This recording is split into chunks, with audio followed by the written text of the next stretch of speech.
Ռոբերտ Քոչարյանի պատգամավոր, պարոն Արթուր Խաչատրյան, ես ինչ ես խոսում, ես ինչ ես ընդհանրապես դու դուրս տալիս։ 18 թվականին Նիկոլ Փաշինյանի աջակիցները այսպես փայլուն երիտասարդներ են։ Հիմա թոշակառուներ են։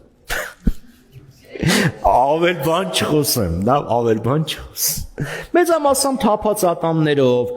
երևում այլի որ կյանքի ինչ-որ դժվար կյանքով ապրել, ուրախություն չի տեսել։ Լոնդոնի իմպերիալ քոլեջում են սովորացրել մարդկանց նկատմամբ նման խտրական վերաբերմունք ունենալ։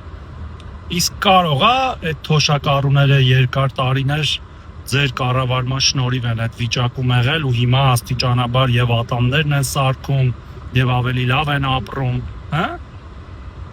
Խելքներդ հացի հետ եք կերել դուք ընդհանրապես բոլորդ։ Ու հետո էլ ակնկալում եք, որ մեր իմաստուն ժողովուրդը ձեզ ձայն է տալու։ Զրո ձայն սրանց նմաններին։